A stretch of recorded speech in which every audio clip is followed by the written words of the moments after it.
Battlefield 6 is finally here, and the franchise is faster and more brutal than ever. So if you're looking to up your game, you've come to the right place. During the open beta, I was the world kill leader with over 13,000 kills, and I've been lucky enough to get to play this game for over the last week or so, practically non-stop. So I put together a list of my favorite Battlefield 6 tips that will let you get ahead of 99% of the player base on launch and probably even beyond. Anyways, let's jump right into it. One of the first things that you want to do is dial a few settings. It's insane how much of a difference some of these make and how much better you'll feel once the keybinds and the settings are actually tweaked. Now don't worry, in this video we're only going to be covering a few settings that I think are really important, but I do have a comprehensive breakdown of all my settings in another video on my channel, which I'll put in the description, or you can just click there, I guess. Moving on to the first setting that I think is really important is double binding your slide and your crouch keys. Having both your slide and your crouch bound to the same key makes your movement smoother, and it lets you quickly going from sprinting into quickly sliding into cover or crouch peeking with no real delay. For those who don't know at home, in Battlefield 6 you can bind one key to do several different things, but depending on certain conditions it won't actually trigger. So for example, if I'm sprinting and moving fast enough, it will pop into a slide when I hit the crouch key. For me, that's C, but if I'm just walking around or sitting still, it is actually a crouch toggle, which is really convenient and makes it easier for me to actually do what I want to. Another must have is of course the 100 turn keybind. By binding the quick turn key, this lets you instantly flick around in close quarters and turn around if anyone catches you off guard, or if you hear footsteps behind you. It also looks really impressive to do. This is infinitely faster and much more efficient than if you were going to turn around the same speed on mouse or even on controller. Additionally, something that will give you a lot of value is adjusting your FOV settings and your ADS FOV settings. In my case, I didn't touch the ADS FOV, but I did change the FOV to the highest, which is 120. If the enemies are too small, then maybe you make it a little bit tighter, but then you can't see as widely. I also recommend turning off motion blur and chromatic aberration, as this cleans up your screen and gives you a little bit better readability of the battlefield. There's a lot of things going on, so it helps a lot if you can clear it out. And of course, making sure to turn on uniform soldier aiming and then turning the slider all the way to 0 keeps your aim consistency across scopes and zoom levels. So if you're hip firing or if you're aiming down sights with a 1x scope, it feels literally the same, and that makes aiming feel more predictable and consistent, which lets you hit more shots and pop off. And I just wanted to get those settings out of the way, so let's move on to the gameplay. One of the keys to success in Battlefield 6 is going to be staying alive and knowing how to use the movement mechanics that we get in Battlefield 6 that are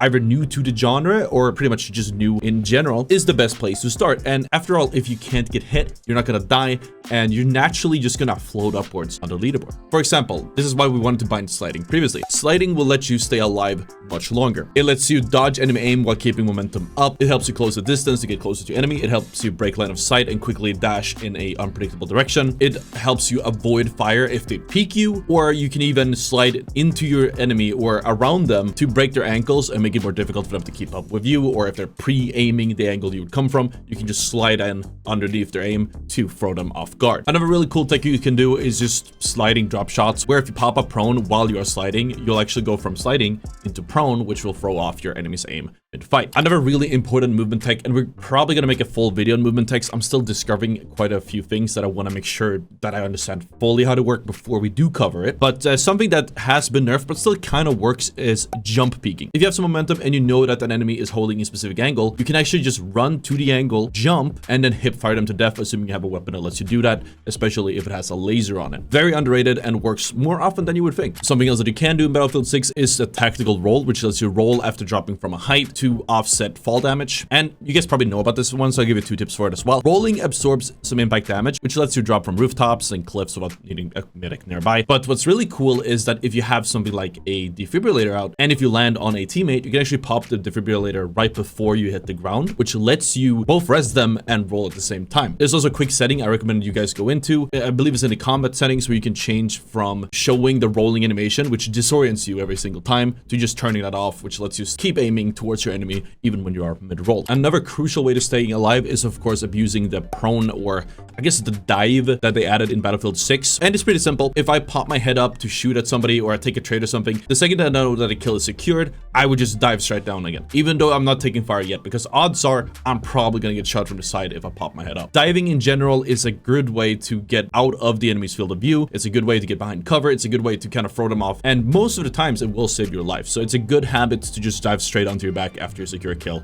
or you feel like the pressure is getting a little bit too risky. Additionally, some people have seen this, but you can actually climb on top of most vehicles, if not all the vehicles in the game, including choppers, tanks, IFVs, and just stand on top of them. This is especially good at the start of the game because this lets you get on top of the vehicle and just kind of surf it all the way to the point, assuming the vehicle is full and you can't actually get in. It also lets you use the rest of your equipment if you want to be in a tank or something. Additionally, if you're a, say, engineer and you want to repair a tank, you can just stay on top of it and keep repairing it while staying prone as the tank keeps moving around. Just keep in mind it's kind of risky. You'll probably get shot off of it if the tank goes too hard. And I've actually used this against some tanks as well, where I climb on top of the tank as an enemy engineer and just break it with the blowtorch, and then eventually it kind of dies. Speaking of tanks, you can also just climb underneath them. So if a tank tries to run you over, just go prone and it will just run over you. You can also just crawl under it. And like I said, if you have the repair tool, you just gotta get it from underneath and it's gonna die pretty soon. Next up, I have the contextual lean, which I think is really cool. And a lot of people are going to be using it the wrong way. So first and foremost, if you aim down sights when you're behind cover, your character will automatically lean out either to the side or above if there's this little icon on the screen. This lets you reveal less of your body and it reduces the chance of you taking damage. Additionally, if you've been paying attention, you might have noticed that there is a mount key prompt when you are actually leaning. If you hit this, your character will actually get even closer to the cover, which exposes you even less. I believe it also lowers your recoil quite a bit at the expense of you not being able to peek as widely. But if you're trying to hold a angle, which you probably should, then this is the best way to do it. Now, one setting I would recommend changing for this contextual lean, also I believe in combat settings, where by default it lets you either lean over your cover or to the side of your target. So it says side and up by default, I believe. You want to turn this just to side because you're already going to be peeking over a cover by using, for example, your crouch key. So there's no point in keeping that, and it just makes it clunkier. And if you are playing behind cover and you're using a slow ADS weapon, let's say a LMG, then if you stay behind cover and you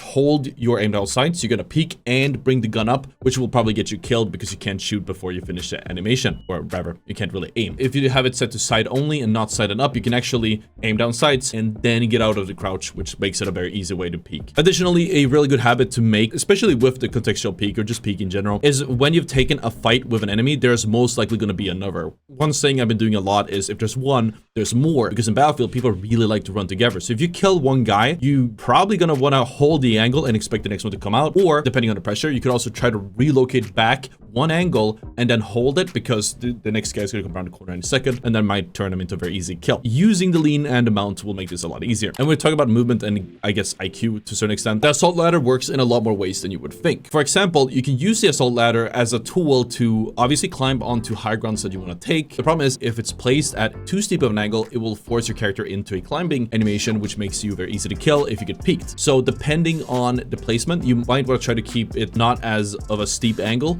just so it lets you climb upwards while still being able to aim. This also gives you the benefit of being able to shoot back or take some cheeky head glitch angles. And speaking of which, if you're holding next to a lower wall, you can actually use the assault ladder as a bit of a stepping stool. I mean, just place it leading up to that wall, which lets you just slowly work your way up that head glitch, which only exposes pretty much your head and makes you very difficult to shoot back at. There's also a lot of really cheeky climb spots, and one thing that's really cool about the assault ladder is that you can climb something and then pick up the ladder and then place it again, which lets you scale entire buildings or get onto really weird off angles that the enemies will never expect to peek, which can turn them into super easy kills. There's also a lot of ceilings and roofs that are climbable in the current build of Battlefield 6 that I do recommend trying out with the ladder. And of course, let's not forget that you actually run faster with your knife out. You can bring the knife out just by holding the knife. I recommend doing this whenever you're rotating from point A to B and you know it is completely safe as you're running here, because you know you just spawned, or you know that you aren't going to be in a dangerous area or the next 50 to 100 meters. It's a noticeable difference in your run speed, and it just lets you stay in the game for much longer. It is worth mentioning though that if you use the sledgehammer, which is really cool, it basically lets you break anything you could blow up with enough hits. You don't actually sprint faster with it out, so that's a pretty big trade-off, and probably why a lot of people still don't really run the sledgehammer, even though it does have the ability to break different cover and make openings and off angles that you wouldn't expect otherwise. But overall, it's just not that good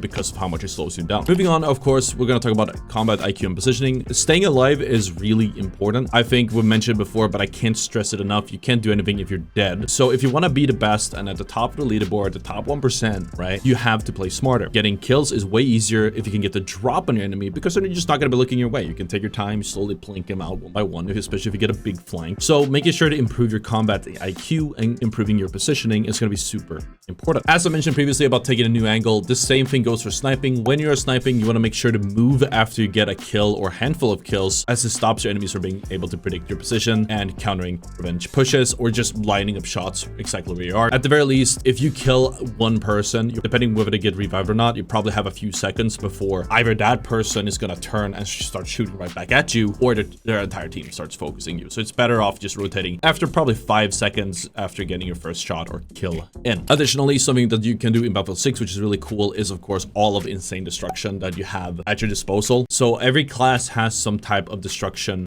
gadget, and you can use these not only to open up new sightlines with explosives or to remove stairs that are currently being used by people chasing you. You can also use it to drop rubble to kill campers behind cover. In certain buildings, if you blow the buildings up, usually these look like facades or something, with people inside of them, anyone who is inside of those buildings will die. So just because somebody's hiding inside of a big building, that doesn't mean you can't kill them just by bringing the building down in the first place. So do consider that. We could make a whole video covering all of these destructible angles, but there's so many of them.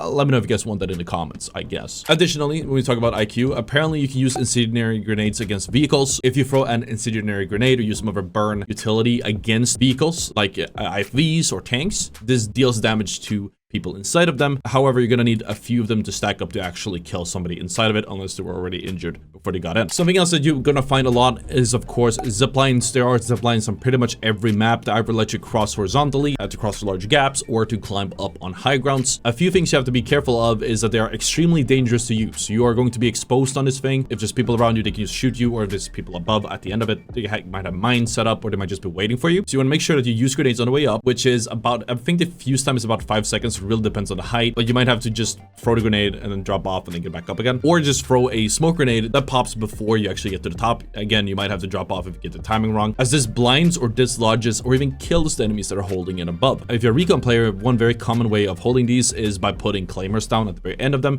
If you hold a claymore yourself, it will actually tell you blocked terrain when you are moving up. So you could take the zipline with a claymore in your hand. If it tells you blocked terrain, that might mean there's a claymore at the top and you have to be more careful. Also, quick mention, if you are holding any corners and you're waiting for somebody to run past, turn off your laser or your flashlight. People see those and you look absolutely ridiculous, because yeah, you're just gonna end up dying. Moving on, I want to talk a little bit about gunplay, because movement and positioning is really only half the battle. If you can't hit a target, then what's the point of even being in the right place in the first place? So here are a few tips that will help you hit your shots, be more accurate, and get a ton of kills. First, we're gonna have to understand how recoil, sway, and spread works. Recoil is the mechanic in the game which makes your gun basically kick vertically or horizontally. It will always kick in the same pattern for your gun depending on your builds, and it is something you can offset by just pulling your aim in the opposite direction of this pattern. You can learn the pattern just by shooting a wall or something. There's a mechanic in place called sway, which affects your aim steadiness, which makes your gun kind of go like this over time. And then of course there is spread, which adds some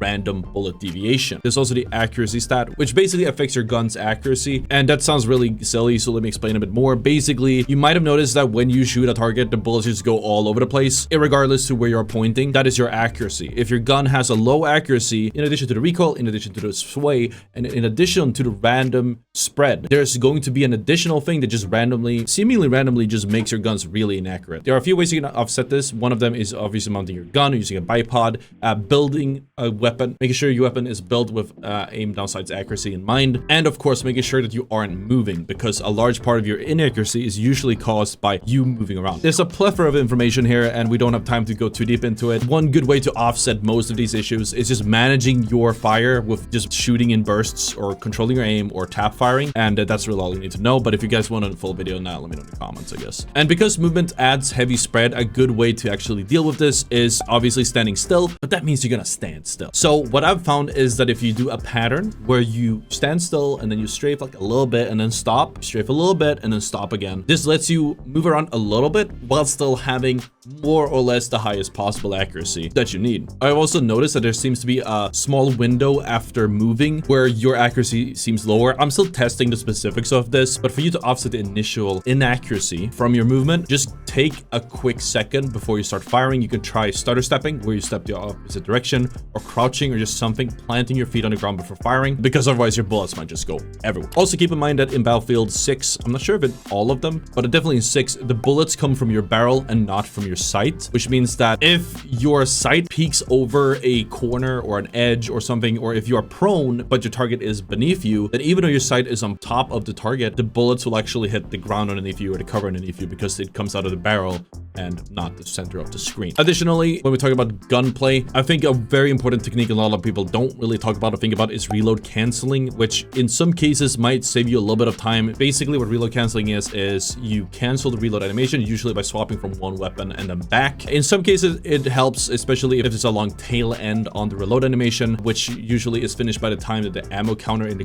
corner has updated. But even so, you can also use reload cancels in case you get caught off. For example, if I'm using a weapon with a large magazine and long reload count, but I think there's a window for me to reload, I'm gonna try to reload as much as possible. However, if I get caught off guard and or hear footsteps, or I know that, oh shoot, I have to like use my weapon in a fraction of a second and this reload will take half a second, you can also perform a reload cancel where you swap to your secondary and then right back again, and you'll be able to shoot immediately as you get the weapon back without having to wait the entire reload animation out. Additionally, one more thing I wanted to mention about weapons is, of course, the sniper sweet spots. All the snipers in the game have pretty much the same stats. There's some difference in maybe the attachments you can use. There's some difference in the bullet velocity, the trajectory, the drop, and all that. But the main reason you want to use different snipers is that they all have different sweet spots. A sweet spot is basically a different version of damage fall off. So for most weapons, if you shoot a target at right in front of you, it will deal, let's say, 33 damage. But if they're 10 meters away from you, it will deal 20.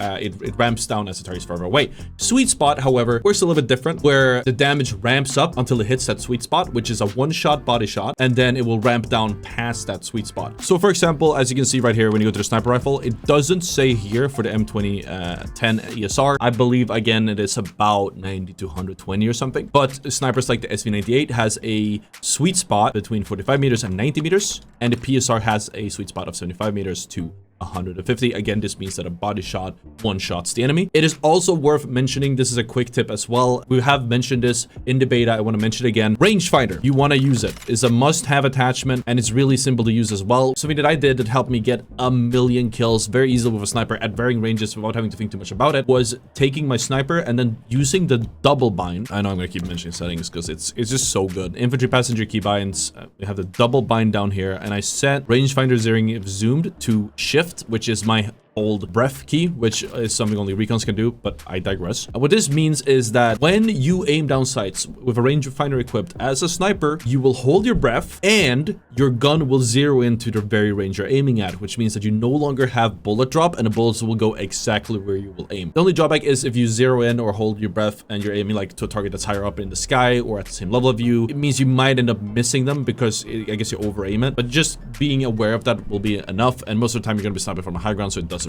really matter. But anyways, most of the tips I shared so far are incredibly useful, not just for Battlefield 6, but for many games. After all, movement, positioning, and aiming are the cornerstones of most shooters. But this is where we move into the more useful Battlefield-specific tips, starting with learning how classes and utilities work. I'm gonna be doing in-depth guides on classes, gadgets, weapons, but it's good to know the basics to up your game and really get ahead on the first day of the release. And these are just a few things that I've noticed that I think aren't really explained in the game somewhere, but I think they're super valuable. So let's just dive into it. For example, engineer can actually disarm enemy mines safely. I mean, you can just disarm it yourself by shooting them, but if you're an engineer and you see an anti-vehicle mine, you can actually just walk up to it and pick it up yourself. And if you use anti-vehicle mines yourself, this actually goes into your ammo count, and you can just redeploy it and take ownership of it pretty much at any point you want. Something else that is really cool is that the deployable cover that support has can actually be repaired by the support repair tool, you know. Additionally, if you're using certain tools like the repair tool or the revive tool or certain gadgets, you can actually sprint while you're holding these, and even when you're actively using them, as if you're charging up the paddles for the defib or you're actually repairing a vehicle, you can use sprint, which makes it harder to keep up with. In the case of engineer, it lets you stay on top of the vehicle you're trying to repair. Additionally, this is where it's important that you don't use the sledgehammer because it will slow you down when trying to do these things and makes you very easy to kill. It's also worth mentioning for support specifically, if you do try to go for a lot of revives, if you hold your pedals together by holding down the fire key, this will charge it up and do a full revive, but it takes quite a lot longer and you normally don't have time, and it's usually a lot of people to rest. So usually just spamming the rest seems to be the meta. You can also just slide to quickly get to your target safely if you want to pop a quick rest and then get out again. Support is the only class at the time that has any type of smoke utility, both the smoke grenade and the smoke grenade launcher. If you're playing support, it is pretty much a must-have. Being able to cut off the enemy sightlines, being able to, smoke your feet and run away, being able to just cover a point in smokes so you can just walk up and stay inside of them is too valuable to pass up on, especially when compared to a grenade, which easily can be kind of countered. Speaking of grenades, just a quick mention, I tested this a lot, and again, as I mentioned previously in this video, I think it has a 5-second fuse time,